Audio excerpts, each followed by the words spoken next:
Marfoogle TV live in 3.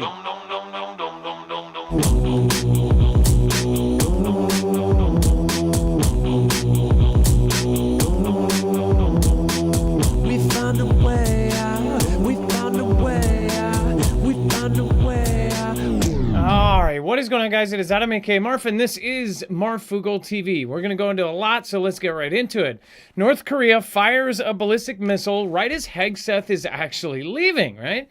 Hegseth ended up visiting South Korea. North Korea ended up launching a ballistic missile off its coast. Now, this isn't alarming to most Americans because we've read this in the news so many times. If we had a nickel for every time, we'd probably have $1.50. So this is something that doesn't scare people anymore because of at least 10 or 15 years ago when they were launching missile after missile, knocking the flagpoles off of Japan. But at this point, this is something that is very alarming because now North Korea is a puppet of China. At least that's my opinion. What's yours? Let me know in the comments down below. We're going to talk about this and much, much more on today's show. So stick around. This is going to be a good one. We're going to talk about Russia and, of course, Russia attacking NATO. So we'll be right back right after this.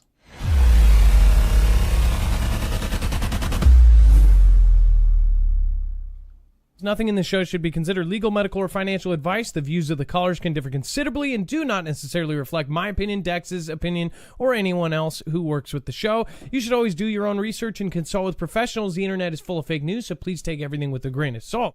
If you have not already, it helps us out if you end up going through any of our affiliates, and it helps you out if you end up protecting yourself against cybercrime.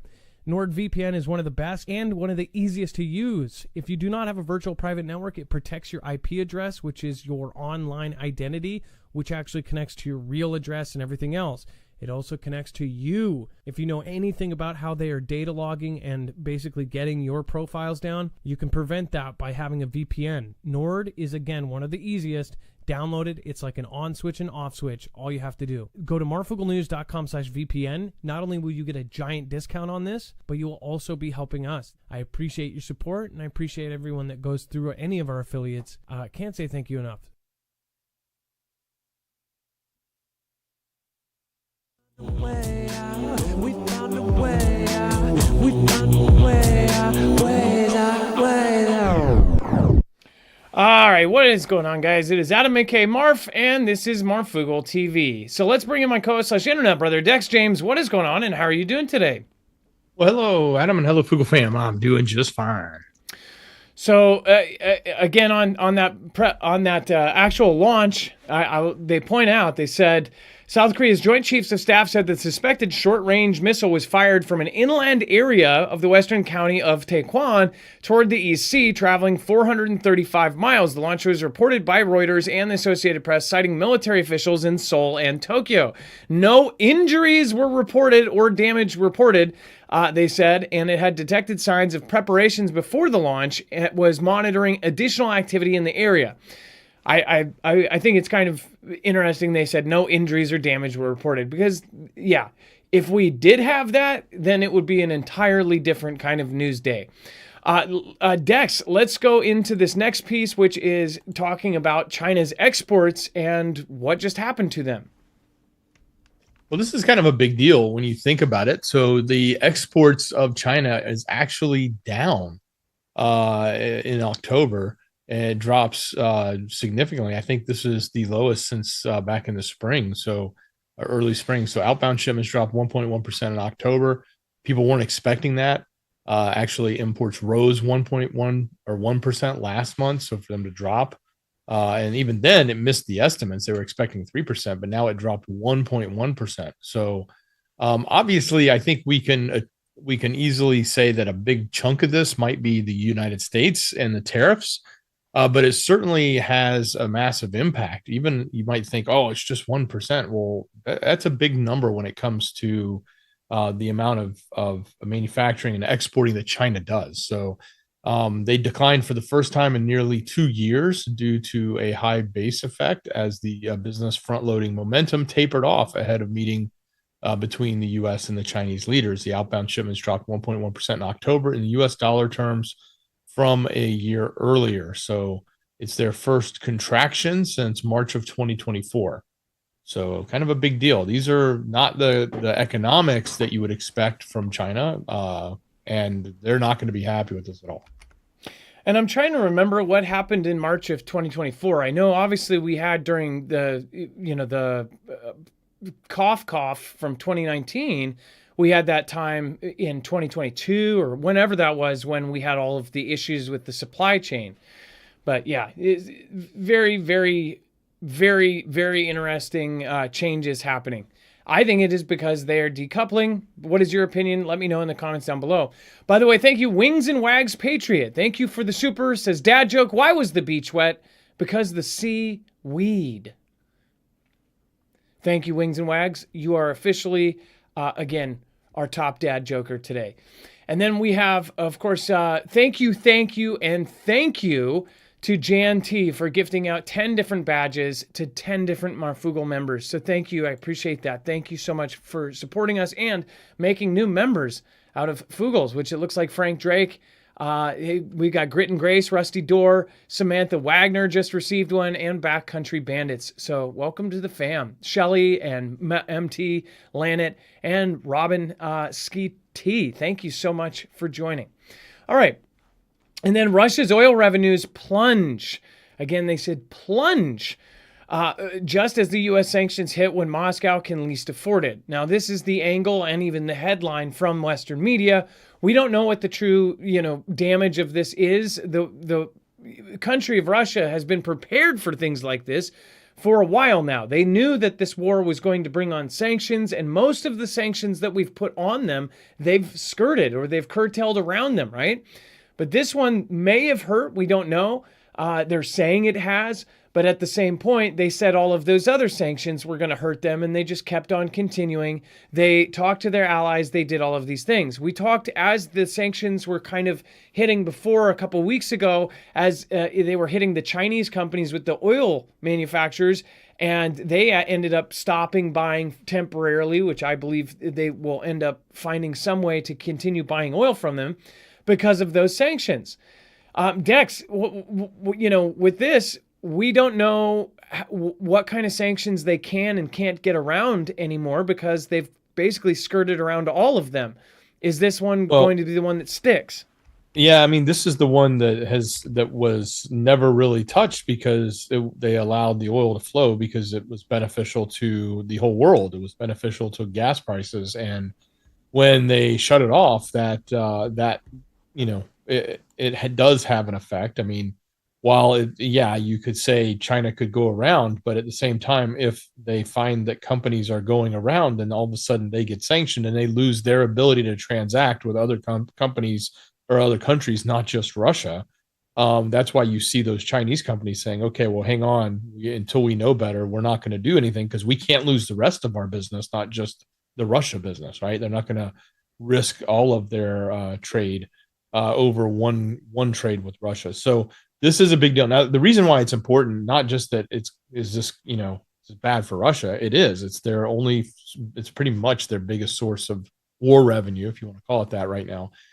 This is going to put them in a corner. It's going to get them in a decision where they're going to, if they can't weather a storm like this, and this is going to cause problems in their country, then they're going to be in a position where they either are going to have to negotiate, which is what I think the U.S. is trying to get them to do, or B, they're going to come out fighting and a first strike, possibly. Yeah, that's what I mean. Yeah, they're going to come out swinging, and it's going to turn into something bigger because they're going to want to seek a response against their doctrine about how their economics are being hurt.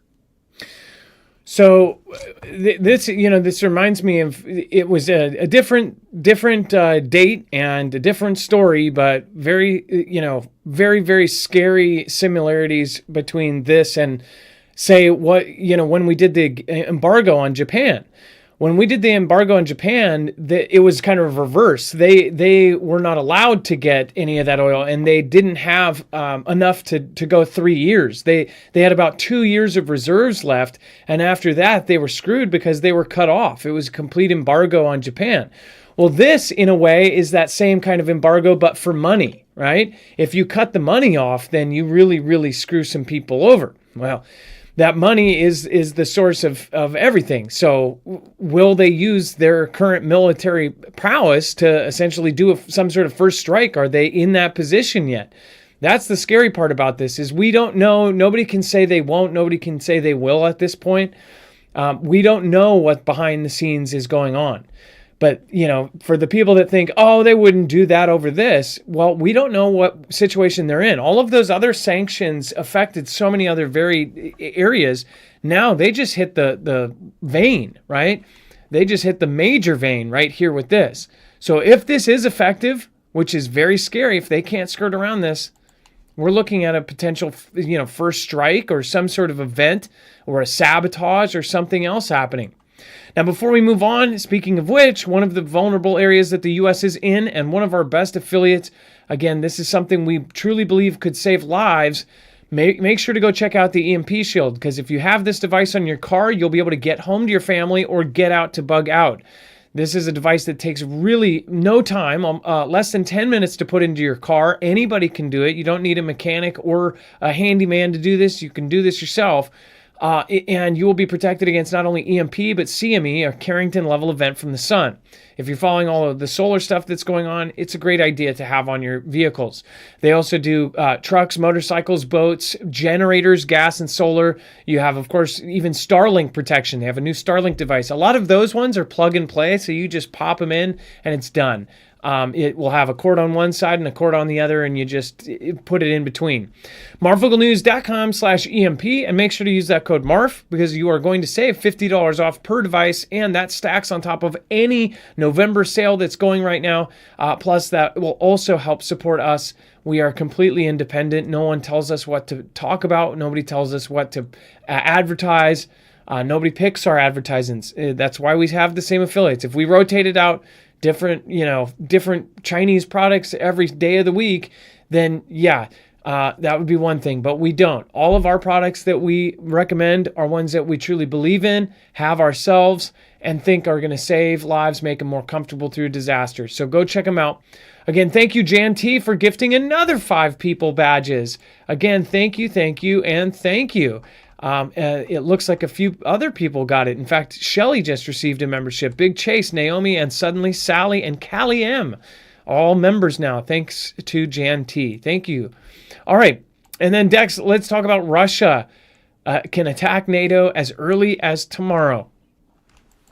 Well, that's what a top general is saying out of Germany. Senior German military official responsible for defense planning warned that Russia can launch a limited attack on NATO as early as tomorrow if it wanted to, and a much larger assault by 2029 as Moscow heavily rearms amid its ongoing war in Ukraine. Russia-NATO tensions have risen sharply over the course of the invasion of Ukraine, obviously, and the growing issues where they've crossed into the lines and caused Article 4s to be declared, and if they were to actually attack, then obviously an Article 5 would then come upon them, in which all countries of NATO would then have to draw right into defending the one that was attacked. Look, as we talked in the article before about oil, I think one of the obvious things that we could see from Russia's point of view would be to do a strike against Western oil. And is there an opportunity for them to harm the market so much so that their oil would be needed to be released back into the market to make up for it? Because if they can't sell their oil and they're not making money off of it, then you harm the rest of the world, or at least the Western part, the enemy part, and do so in a way that could then cause a need for to offset if all of a sudden our gas prices are going up to $6 a gallon, we're all going to be really mad. So if they can then re-release Russian oil back out and start selling it, then they would bring the prices back down. FYI, that's going up 50 cents here.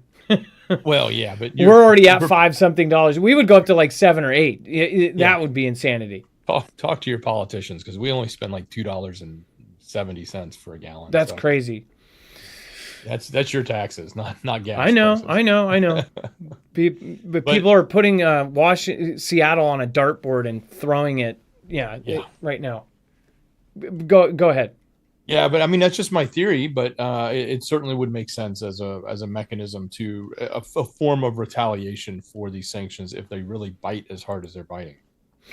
Yeah, and you know the message here too is that they're ready. The other messages that they gave us last year and the year before was that they're not ready for this. They're not ready for this. Well, over the past year, they have kicked up their production so much of ammunition that they were outproducing all of NATO and the US combined. They were producing more in a month in certain areas that we were not producing in a year. So when you see something like that, you know they're preparing for massive, massive war. And I think it's pretty clear to see, now there's hints that they might back up Venezuela. That would be crazy because that would be essentially going up against the U.S.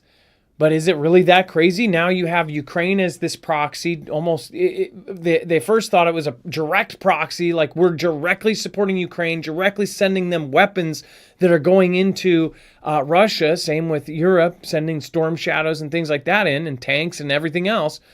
Well, all of those things were unheard of, and people didn't believe we were going to do all of that. And one after another, they lined up and gave them all of that.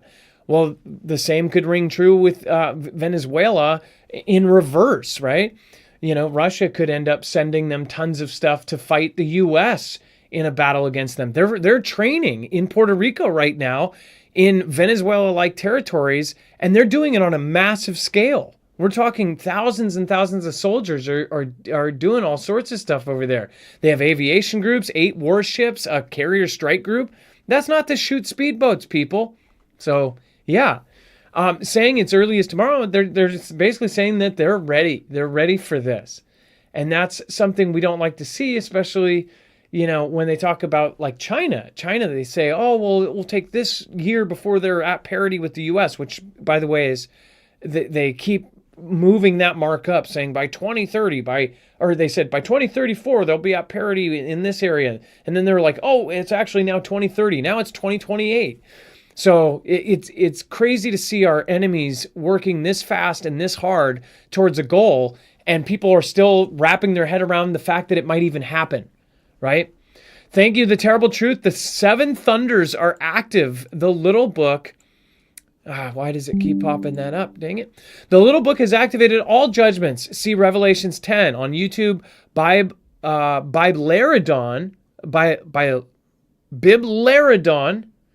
Biblardian. I cannot pronounce that. 144 is the messenger of Revelations 10. Thank you, The Terrible Truth. Also a member for 28 months.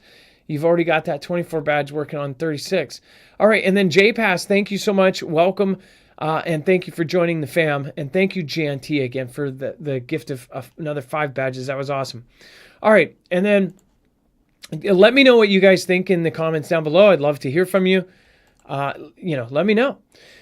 And then China's latest aircraft carrier enters fleet as naval competition with the U.S. heats up. So, as I said just now, like they're pumping these boats out like crazy. This is the latest aircraft carrier, and let's see which one this is. Is this 3rd or 4th? Yeah, this is the 3rd and most advanced aircraft carrier. If you remember, you can go back to my show. They predicted that this was not going to be ready until 2029. It's 2025. It is still 2025. So they moved that up quite a bit. And they don't know that, but they are guessing, experts are guessing that they are in secret even making more. They already surpassed us in sheer size of Navy, but everybody uses the example like we've got 11 carriers. They only have 3. But the fact is, carriers don't matter if you have something that can possibly quell the carrier, right? Something that can possibly find and take out those carriers in as little as 8 minutes. And we actually had a comment by our vice president saying that they could take out all of our Navy in just a few minutes. And that's why we need to step it up. So this is alarming that they're going at this pace. The latest and most capable aircraft carrier has officially entered service, a significant step forward for Beijing as it seeks to catch up with the United States on naval supremacy. The thing is we think about this in old ways, in old terms.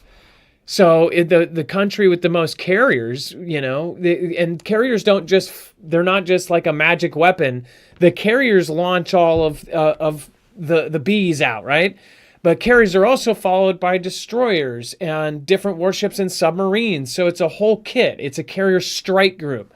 All of the rest protect the carrier, and the carrier is the main striker. It can strike into the heart of any country, or it can go air to air with any country. Well, that's the freaky part, is they are working on surpassing that. We think of this old terms where you have the most carriers, you're going to be the toughest military. Well, nowadays with drones and everything else, we don't know what is going to happen. Not to mention autonomous drones now that didn't exist in World War II. You don't risk any life. You can send 1,000, and I really think about this, how big an explosive has to be on tiny little autonomous AI-driven torpedoes that would just keep coming. What are the weapons and what are the defenses our military is coming up with against that, especially in the water. That's the thing. In water changes everything. We might have the most advanced stuff to knock a bullet out of the sky, but underwater, you have the actual physical kind of holdbacks of water. Dex, they're moving extremely fast with all these different kind of goal marks that they're putting out there. Well, yeah, and this is the new one with the electromagnetic catapult system. So it's got the ability to launch 3 different aircraft types. So yeah, much bigger improvement over the last carriers they deployed. Yeah, I don't get how their launch was, but if you remember, ours were better because we had what was it that we had, the unramped style compared to the ramp. They had the old school ramp style where the planes would get enough speed and hit a ramp, where ours had the catapult system that would just launch them out, and it actually shortened the time that it took to launch because you didn't need as much runway, you had more speed, and you didn't have to have that ramp. Which I forget that also the helped. new thing is the electromagnetic. So how does they that have that? Do we know how that works? Like a maglev train, electromagnetic. Oh, that's magnets. It moves across the magnetic field and makes it move really quick, just like maglev trains do. And yeah, That's as opposed cool. to the old steam catapults or things like that they'd have to recharge. So they can run rapidly and repeatedly, and in this case, they can move much faster. They don't need the ramp, which is what's on our big ships. So just looking at this, so if we have 11 carriers and they can all launch 1 plane per 10 minutes, if this can launch 11 planes in that same 10 minutes, that carrier just equaled 10 carriers of ours. That's why it matters, especially when it comes to new tech and everything that's coming out. We're working with systems that were still around, and basic systems that were around in World War II. Before we went to the moon, right? With a computer on the lunar lander the size of a birthday card. Well, and it's not just that. They also have the ability to launch heavier, too, because they've got newer technology. So, and why that matters is if we could only launch a plane with a certain level of fuel, a certain level of weapons on it because of the weight, but now they can launch their equivalent plane with greater levels of fuel and greater levels of weapons on it because of their newer technology. And that can give them another advantage, not just number of planes, but the way a plane is configured. So they also potentially can launch bigger planes, cargo planes, all sorts of other things that opens the door to.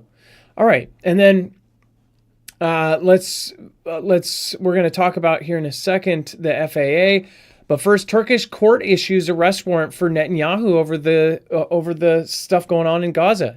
Dex, do you want to talk about this? Sure. Turkey Chief Public Prosecutor's Office issued arrest warrants on Friday for Israeli Prime Minister Benjamin Netanyahu and 36 other suspects on charges of genocide relating to the operations there in Gaza in the Strip. So the warrants targeted multiple high-ranking Israeli officials, including defense minister, national security minister, and the security minister, and the Israeli Naval Force commander. So all of them and others obviously 36 people plus Netanyahu. Now, we've seen others suggest that he should be tried for different types of, war crimes, etc. It's not like the Turks are going to run across the border and arrest him and bring him back to Turkey, but it is significant and symbolic, especially given that it's a NATO member that is doing that. Yep, it's one of our technically close allies against one of our technically close allies, right? So it's kind of like the one friend doesn't like the other friend, only they have missiles, lots and lots of missiles each. And then the FAA canceled FAA flights canceled as disruptions cause U.S. travel mayhem, and worker warns get out now. So remember last week, because of the government shutdown, which is crazy. Do we have an update on? I didn't see too much of an update today. Is there any sight, horizon of when this thing's going to get going? Schumer asked for a 1-year extension on Obamacare, and kind of flipped it around and said we had to agree to it, and that wasn't going to happen, or they had to agree to it, the other side. And then there was another ask to fund the military pay, and that got denied today. So the Democrat side voted no for that, so the military won't get paid. So essentially, they're asking for Obamacare to be extended, and then we're asking for the military pay, and both sides are denying it. Well, those were the two things that were today. The original ask is what's called a clean bill, which is just, hey, open the government and pay for it. And by the way, the bill they're asking for is the same one that came from the other side. So it's not like this is partisan. They used the other side's bill that was introduced by the prior president before the previous president. That was just a clean bill, just a clean one, just to get get business operating again and then move on. And now that's not good enough. They want to be able to continue to use the funds that are in Obamacare for the situations that were in there to begin with. Dex, and also I just thought of this because you reminded me of something else. Can you grab the story about China, Putin and Xi talking about Oregon that they'll live forever? Can you grab that? Because there's something that I wanted to bring up. It's a couple weeks ago, but I think the headline was talking about immortality. Yeah, I know what it is. I'll grab it. Okay. Because there's something new I saw. I was just like, it's new but old, and people are like, what the hell? All right, thank you, Sharon Alvarado. Thank you, I appreciate that. Bobby Sue, thank you for modding. And hey, Marf, Bobby Sue is trying to let you know that Dex's volume is too low. Oh, okay, I did turn it down a little bit just because it was peaking, so I apologize about that. All right, Dex he has an auto leveler, so sometimes it goes super high and sometimes it's super low. All right, Ilea, thank you, and thank you for letting me know. I appreciate that. All right, and then, so they're saying get out now, right? The 40 airports selected by the FAA to reduce flight span, more than 24 states include hubs such as Atlanta, Dallas, Denver, Los Angeles, and Charlotte. So you've got actually a selection there, which includes Atlanta right over by you, Dex, saying that hundreds of flights have been canceled. Federal officials ordered 40 major airports to reduce capacity. So you're dealing with mayhem in some of the most popular airports in the country. Dex, I wonder, you don't know anybody that's about to travel, are they? Because this is going to be unfortunate for anybody that's about to travel for Christmas time. Well, yeah, I mean, you got all the Thanksgiving travel that's coming up in a couple of weeks, and a lot of business travel is happening right now as businesses get geared up to get as much work done in November before the slowdown of December. So, yeah, definitely. In Atlanta is usually that and Chicago O'Hare go back and forth for being the busiest airports in America. Because they do have the largest number of runways, they're international, and they have major hubs, United in Chicago and at Delta in Atlanta headquarters. So they have just lots and lots of flights, especially connecting. But international and domestic. So Almost anybody that's flied has gone yeah. through your state. Yeah, a lot of people go through. If you fly Delta, you're going through Atlanta unless you're, yeah, for the most part. But look, it's a big deal for anybody that's traveling, and I think this is one of those pain points that, this is the longest government shutdown in history so far, and we're feeling it, and they're not doing anything to bring about a resolution. Yeah, and that's why I was I'm yeah. So check this out. This is the hot mics. Thank you, Dex. And I made sure to turn you up. If it's too loud, let me know, guys. Okay, so this was the hot mics. Pick up Putin and Xi discussing organ transplants and immortality. And I was wondering if this was such a casual conversation and if they were talking about a specific thing that was put out less than a year ago. In fact, I think it was only a few months ago. There were 8 predictions that the WEF made about the world by 2030. And one of them was that the U.S. will not be the supreme superpower, that it will not be the number one country. Did you know that the WEF predicted that? That is very scary. And if you're looking at where we're at right now, in the longest shutdown ever, every government agency, there are people being furloughed and there are people being laid off, like not furloughed, laid off. And, cuts in just all of these crazy areas. And you have our budget just going higher than ever. It's war. And at the same time, one of the other 8 predictions was that there was going to be, you won't have to wait for an organ transplant in the future because they will be able to print organs. And I thought it was so odd that, they were talking about this. And I almost wonder, were they talking about that because was Putin or was Kim Jong-un saying, hey, you got the WEF on your side? They even say that the U.S. won't be the superpower it is right now. They won't be number one. And everybody believes, and everybody took that WEF statement as essentially China is going to be number one, that they want China to be number one. Now, I don't know what your opinion on this is. Please leave it down below, but I think it's odd that they were talking specifically about living forever and organ transplants. And where would that conversation have come from? Were they mentioning the WEF? Were they talking about those 8 predictions? Because I just wonder what the timing was on those predictions. I feel like it was a few months ago, but it could have been last year. It could have been 2 years ago. Dex, I don't know if we can find out. Maybe we ask Grok when the WEF put out those 8 predictions. But if it was like September 4th or something, that would be crazy.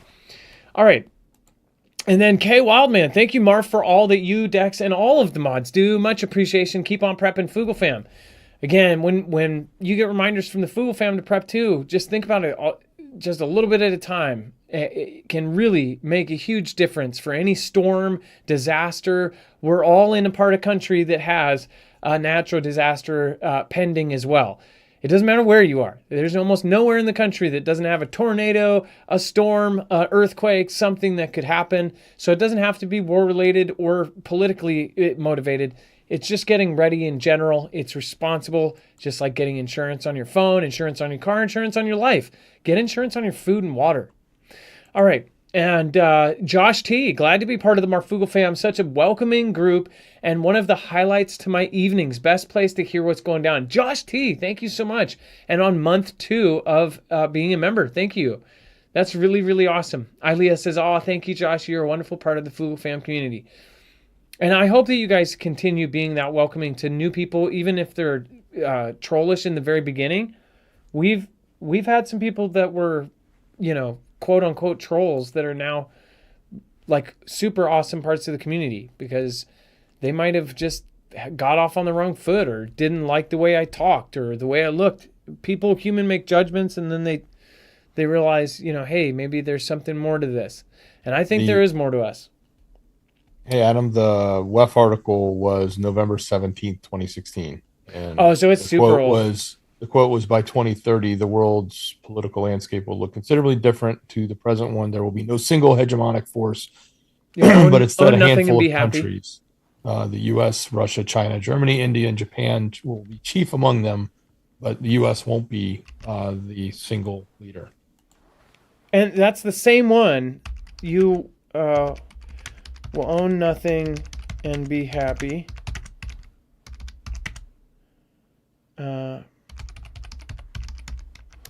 Let's see. Yeah, I wonder. See, this was put out at the same time. I wonder if they just updated it or something, because it was the same time when they talked about.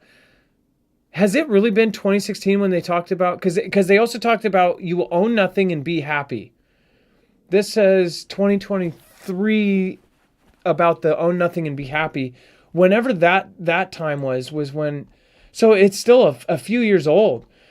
I just wonder what they were talking about, like what brought up that conversation, why they were talking about living immortality. Was it as simple as like, hey, how are you doing health-wise? Like, oh, well, don't worry. We're close to having organ transplants and living forever. It's just weird. Were they kissing, Xi Jinping's butt? Go ahead. Yeah, so there was something called the 8 predictions of the world for 2030, which was one of them was a rehash of the 2016 thing that I mentioned earlier, but that came out in 2018. And they also said it was the first prediction states you'll own nothing and be happy. Okay, so it's 7 years old now. And look where we're at right now. 7 years ago, it would have been a laughable joke to say in 2018, because that's when I started. It would be a laughable joke to say that China is going to surpass the U.S. In that time period, they have now, turned to be the number one in all of these different areas. Probably 2020, 2021, they said that they were ahead of us in AI and all of these other areas. Thank you, the Windy One. Thank you for joining the fam. I appreciate that. Thank you. All right. And thank you, Dex, for grabbing that as well. And then, Dex, do you want to talk about the police using flock cameras and what they're doing with them? So this is a crazy story. So Christiana Elser discovered the hard way when police officers showed up at her Denver doorstep, claiming that video footage from the local flock cameras, which are AI-powered automated license plate readers that are mounted at intersections on telephone poles and elsewhere throughout the community, implicated her in the theft of a package from a victim's front porch in a nearby town 5 days earlier. So we've talked about how these different things like cell phone locations and what are they called? Warrant. What were the warrant you used to talk about, Adam, where they would do a warrant around that location and grab everybody's geospatial warrant. Geospatial warrants. Yeah, that's it. And you get wrapped up in these things. Well, the latest one is these flock cameras, and she had to literally figure out how to prove her innocence because they were not going to provide video. They were not going to provide any information. All they had was, hey, we're taking you to court. We're going to prosecute you for this theft because your car is the one that we saw in the license plate reader that said you were there at the time. When in reality, and I'm shortening this up, it's a little bit longer article. She had to take the dash camera, the camera that she had to take camera footage from a friend's house that she went to during that time. She had to get, all of these affidavits from people that said where she was at the time that would prove that their system was wrong. But if she hadn't have done any of that, she very likely would have ended up in court and been guilty of something she didn't do because they were this flock system that's being deployed everywhere now to read license plates and track where cars are at any given time is not necessarily proving to be accurate. I call it. And yeah, so it's a great example, just one specific example of her story. Of course, she ended up getting vindicated, but it came at a great expense of her having to prove her innocence. And she did it before going to court and got the thing dropped. But nonetheless, it was a lot of effort and work. Guilty until proven innocent. Yeah, exactly. So look, they've had issues with these cameras in other states where people have been searched. They've improperly. They've had various civil liberties groups saying that the data can be used improperly, like determining what religion you may be based on what church or religious location you may be going to at any given time, what protest you support based on where your car is at any given time. There's all sorts of different types of information I think shouldn't necessarily be made available to the government and public officials that may misuse that data. Lots of different groups like the Electronic Frontier Front and others have been calling this out. So in high school, I had a group of friends. I was not part of the super on time, never at Smoker's Corner type of guy. I was with the kids at Smoker's Corner skipping class, and I highly, highly regret it. But as far part of that, there was a friend, Carl, and he would come to school in a Honda that always had a different plate, right? And I'm like, how are you just driving this up to school? And he said, it's somebody else's with a similar car's license plate. And I wonder, I don't know the full story on this, but did somebody steal a car that had a very similar look? What happens is they'll steal a car for 2 days.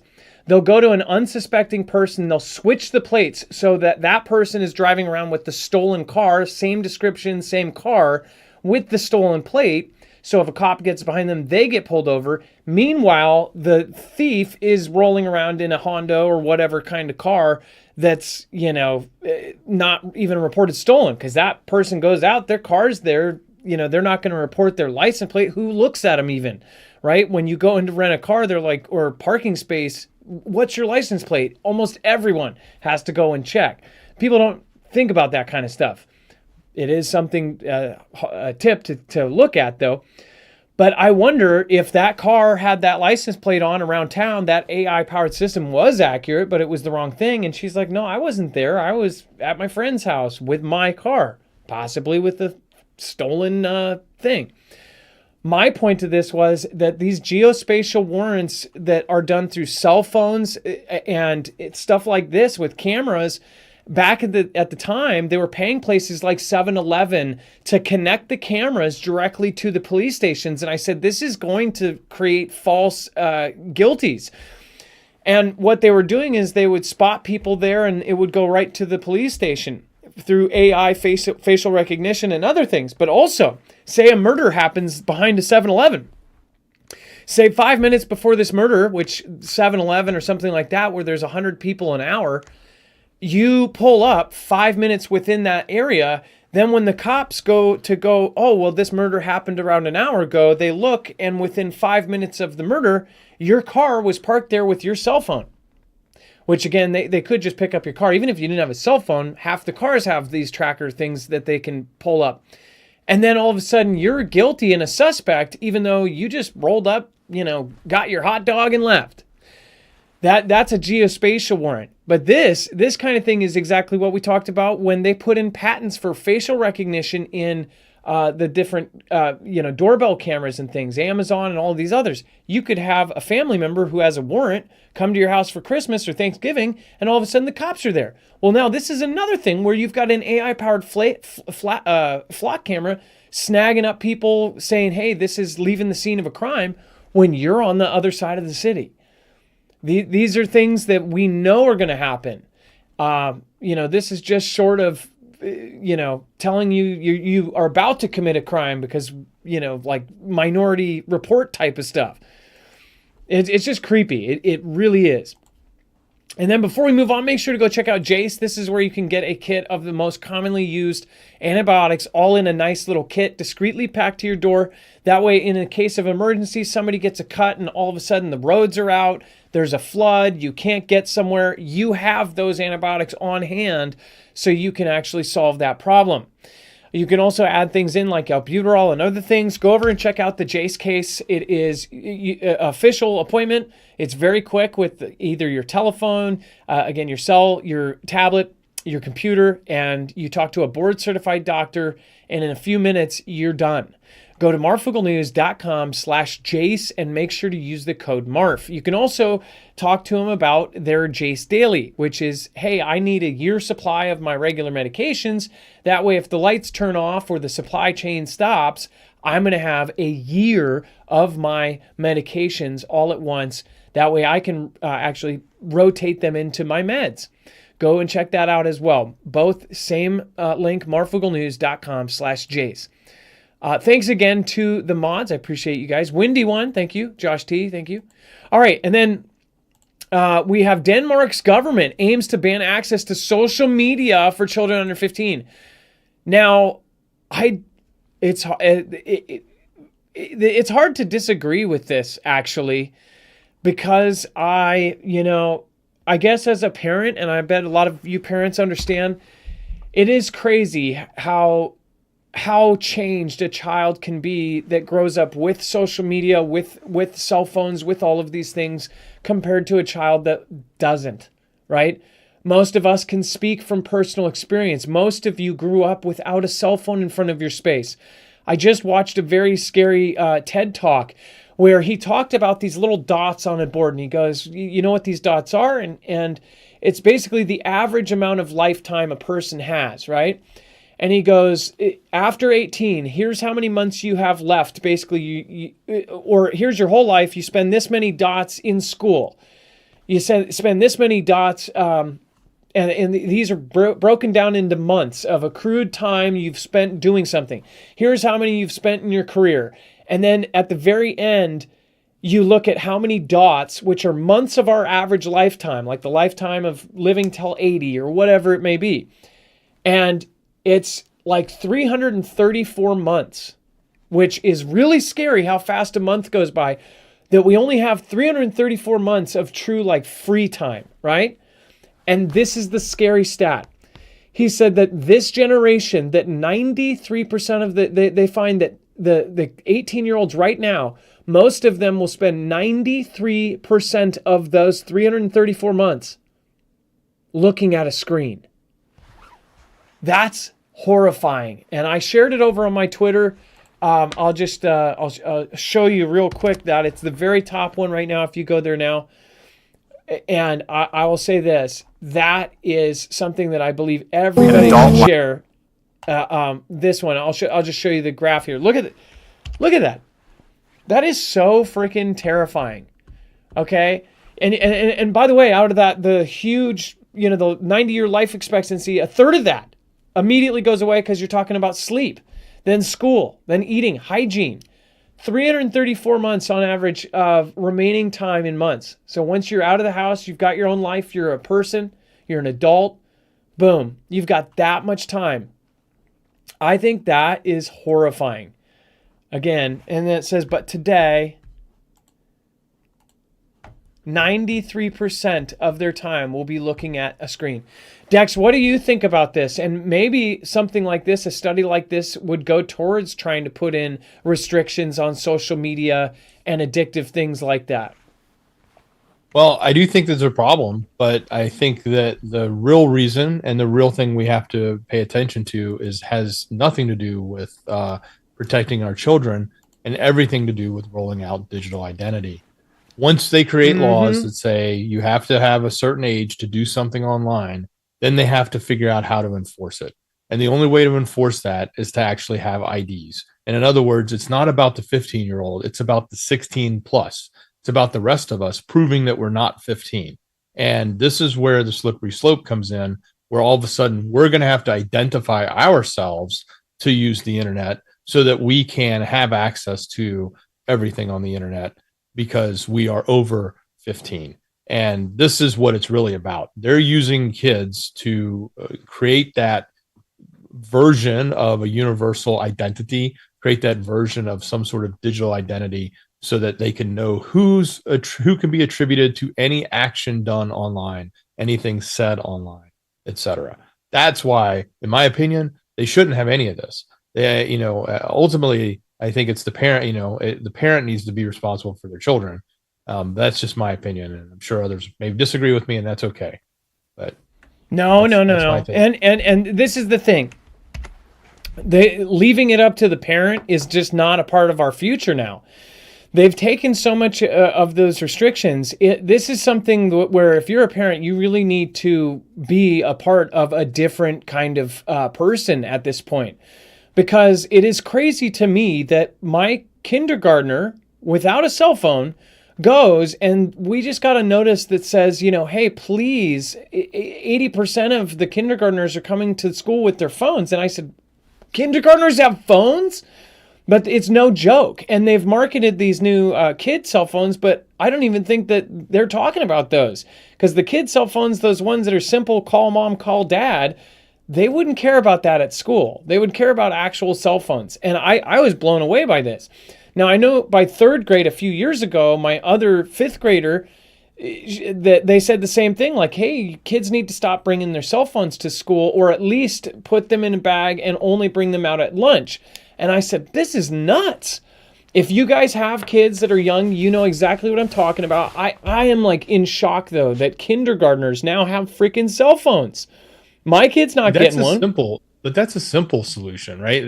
That's one that doesn't have to affect the rest of the adults in America. Yeah. They're doing it everywhere. They're banning cell phones in school. They did it here. All the elementary schools said, okay, no more cell phones. And so now kids aren't like, oh, I got to have a cell phone because Johnny's got a cell phone. Well, no, nobody's got one because nobody brings it to school. Nobody's got the brand new Apple with the cool cameras. Right. But at the end of the day, it's the parents buying them for them. So if the parents are doing it, then they're the ones responsible. But still, there are certain things that can be done. And I agree. Schools saying no more cell phones if they don't need them, fine. But making all of the rest of us put out our identity just so that we can, protect 15-year-olds from getting on social media, which I agree. There's a problem with that, but not at the expense of the rest of it's privacy low for society. This is super low. They're using our emotions. They're using our worry for our children as a bargaining chip, right? They're saying, hey, this needs to happen. Look at how much violence they're exposed to. Look at how much harm and self-harm and all of the stuff that they're exposed to. And everybody's going to go, yeah, I agree with it. Oh, no. But at the same time, you have where they go, okay, but this is going to affect 100% of us. Now, this may be in Denmark, but you have to understand, we have covered things that happened in Denmark, in specifically Copenhagen. It was a test city. You had, and I'm talking Belgium, Copenhagen, the UK. We had a law that was passed in Scotland. And these are test areas where they test a certain kind of freedom restricting kind of thing. And then they get stats from that. And you know what happens is the scientists look at the stats and go, wow, this really worked well for making money. I'm sure that was what they really did. They were making money. And then other countries adapted it. So that's why you don't want this to happen anywhere. Do you guys agree, disagree? Let me know in the comments down below. And tell me in general, do you have a problem with your kids and cell phones, wanting a cell phone at super, super young ages? Like, that's crazy. You know why why kindergartners have cell phones? Is because we're scared, right? Everybody's scared. This is something, even if there were cell phones back when we were kids, we wouldn't have one. Because we got to go outside, play. We got to ride our bike at 6 years old. You could go blocks away from home and just play at a freaking stream, right? Nobody needed to watch you. If you were with a couple of friends, you were gone. It was okay. Now people are worried about you getting abducted or taken or killed. And it's like nowadays, everybody, whether you declare yourself a helicopter parent or not, everybody kind of is anyways, because of all of the stuff that's changed in the world. And who knows if it even changed. It's just that we're hyper aware of it. All right. And then Norway's transport firm steps up controls after tests show that Chinese-made buses can be halted remotely. This is exactly what we were talking about with, with energy, especially, with... And again, I hope that you guys do end up going with a generator if you're going with one like energy, because all of these items and all of these electronics and all of these vehicles that are loaded software-wise in China have these kind of back doors. That's my opinion, at least.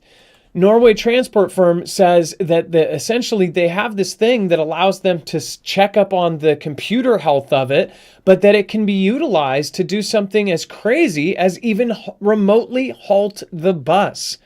So now they're stepping up security on it and anti-hacking tech because they're worried about these buses during any kind of conflict, which is crazy to think about that this is a thought there, because China could remotely halt them.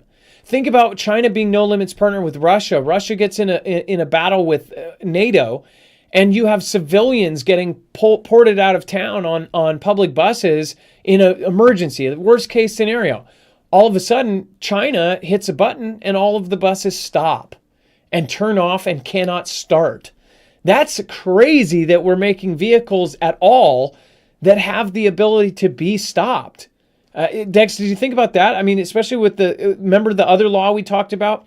Because of all of the drunk drivers, the pain that drunk drivers cause when they crash into somebody or take somebody's family member, that blood and emotion is being used to say every new car manufacturer needs to have some sort of system that would be able to detect a drunk driver or to detect a tired driver and stop the car. Well, that same system could be used by an overruly government and stop the car remotely and just stop you to stop you. Say if you had a geospatial warrant at a 7-Eleven and they want to find you and stop you, even though you're innocent, now your car is just pulled over and they've got you. Dex, what did you think about this? I mean, this is scary stuff. Yeah, it's scary stuff. It's scary stuff in the sense of who has control and who can do it. It's one thing when it's a nation state that's not your nation. It's another thing when it's your nation, which, by the way, your nation already can do it. Here in America, our cars have been stoppable for a long time. Hasn't ever been put into place per se, where it's systematically an option for local officials to use that tool. But there, I think since the beginning of like OnStar back in the day, when you could, low jack a car, find out where it was, stop it from being stolen, etc. They've had the technical capabilities to do it. We've just never programmatically done it in the way of saying, okay, well, they don't like this person, we can shut it down, or I'm going to prevent you from driving your car right now. That just hasn't happened, although the tech has been there. But when it's another country, especially an adversary like China, having control over something like, your transportation system, imagine what kind of havoc could be wreaked if all the buses were shut down in the middle of prime time, as an attack was underway. It could block roadways. It could completely shut down a city quickly. And really think about the scene from what was that? Not Don't Look Up. The other Leave the World Behind. Dex, do you remember? You probably can guess. All the Teslas were driven into and blocked all of the highways. And blocked the bridges. I didn't think about it then. All of them were piled up right at the bridge. So if you had a car, you couldn't get past or over the bridge or out. And in that movie, I didn't put this together either. They're looking at Manhattan, I think. I think they're looking at some island, and it was a fictional area because they even pulled up that area doesn't actually exist in the movie. But the idea was, and think about that, if it's a fictional area, they made that scene to purposely show that they were blocking the bridge. So think about that. You're trapped in an island, and then a couple minutes later, you see in the scene later on that the bombs go off and everybody's destroyed. So people can't get out. They're trapped on an island, and all of a sudden, bombs start exploding. And I didn't think about that until after. And remember, that movie was made by the Obamas. It was not just produced by, it was actually consulted. They changed the original book. I went and read the whole damn book, and they changed specific things to not only make it more realistic, but to make it more current and modern. And guess who gave them advice on how this would be the realist, civil kind of conflict, attack from another country? That was Mr. Barack himself. He was active. He said it in his own words on multiple occasions in press releases that he was a part of that movie completely. So, because remember, there was an argument saying, oh, well, he just put his money towards it. It's a production company. They make, Lifetime movie type stuff too. That movie was not Lifetime. That was a scary image of what potentially could happen in the United States, including Havana syndrome happening to the people. It was very, very freaky. So yeah, it's something to think about. By the way, thank you again to the mods for being awesome. Jan T, thank you for gifting out 5 and 15 badges now. Thank you. And make sure, if you haven't already, go check out my Patriot Supply, especially right now if you don't have more than 3 days of food in your fridge, like most Americans. then I would highly recommend getting yourself a stockade of at least some stuff. Now, the number one problem is everybody's also dealing with, of course, the government shutdown, being laid off, being broke, inflation, shrinkflation, everything else. So I have to tell you, if you are trying to be able to afford a big amount of food at once, My Patriot Supply is the way to go. It is affordable. You can get 3-month kits. And it rotates. It depends on when you watch this, but again, the sales rotate from the 1 month to the 3 month. Go look at what is more valuable to you. But they also have smaller kits like the 72-hour kits, but they have huge discounts on the 1 months and the 3 months, and they rotate. So again, go check it out, marfooglenews.com/prep.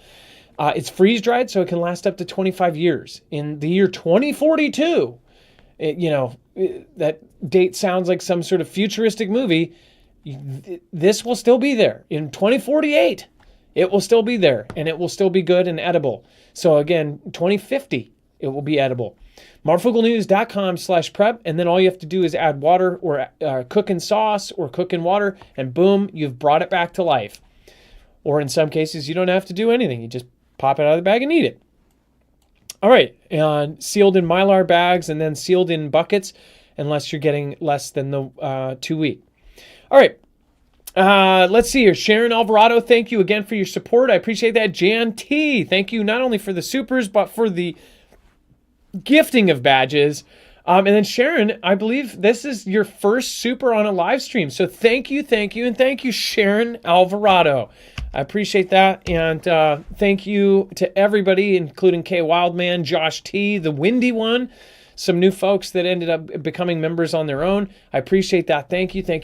Dex, thank you so much for your service tonight. I appreciate you so much. Much love. Great job, brother. And the shout will be short. I actually have to take one of my wee ones to urgent, so that I have an appointment for. I will appreciate all of you popping over to Jams if you would like to have a fun time. It will be short, but we are going to thank Jan T. We are going to thank The Terrible Truth. We're going to thank, of course, Sharon Alvarado, K Wildman, Josh T, and the Windy One, and everybody else. Thank you guys. Love you.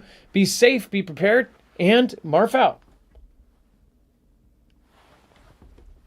We found a way out, ways out, ways out. We found a way out, we found a way out, we found a way out.